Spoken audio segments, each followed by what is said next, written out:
দর্শক শুভেচ্ছা নিন।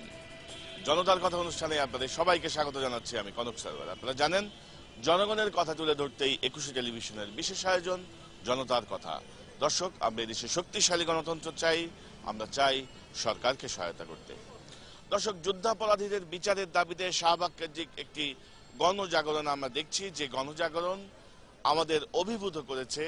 আমরা বলছি মুক্তিযুদ্ধ পরবর্তী প্রজন্মের মুক্তিযুদ্ধ নিয়ে কোনো আপোষ নেই।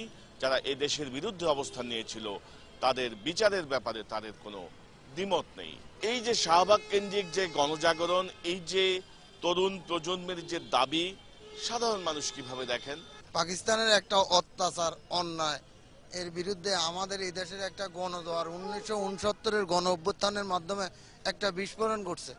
আমরা স্বাধীনতার পক্ষে সমস্ত লোক ছিলাম, প্রায় 99% লোক ছিল, শুধু 1% স্বাধীনতার বিপক্ষে ছিল বর্তমানে যারা জামাত কেন্দ্রিক রাজনীতি করেন। নতুন একটা প্রজন্ম, বিশেষ করে যারা অতীতের রাজনীতির সাথে জড়িত না, তারা চাচ্ছে একটা সুস্থ সুন্দর সামাজিক রাজনৈতিক ব্যবস্থার মাধ্যমে নিজেদেরকে, তারা দেশকে, জাতিকে, জাতীয় পতাকাকে সামনের দিকে এগিয়ে নিয়ে যাবে। শাহবাগের যে আন্দোলনটা, এটা পারফেক্ট। এটা একটা রাজনৈতিক, আমার মনে হচ্ছে একটা চাল এখন এখানে।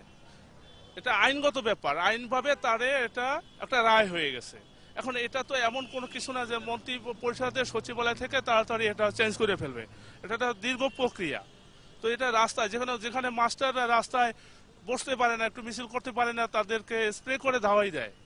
আর সেখানে দিনের পর দিন রাস্তা আটকাইয়া মানুষের ভোগান্তি করতেছে, এটা ঠিক না। শাহবাগ কেন্দ্রিক যে আন্দোলন, এটা সঠিক আছে। রায়ে বোঝা গেছে যে জামাত আওয়ামী লীগ ভাই ভাই, খালেদাদের রক্ষা নাই।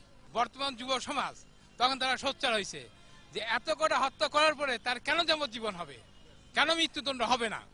আইনের গতিতে চলবে।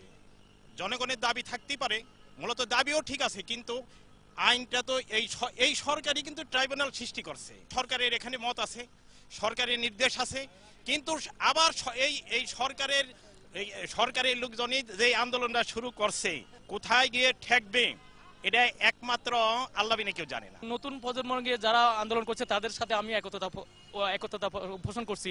তবে এইভাবে দীর্ঘায়িত না, রাস্তা বন্ধ করি না। এই জামাতের মুসলিমে এই কয়জন খালি যুদ্ধ অপরাধী না, বাংলার মাটিতে আরো অনেক যুদ্ধ অপরাধী আছে। আমি মনে করি প্রত্যেকটা যুদ্ধ অপরাধীর বিচার হওয়া উচিত। প্রত্যেকটা দলের ভিতরেই কিন্তু মনে করেন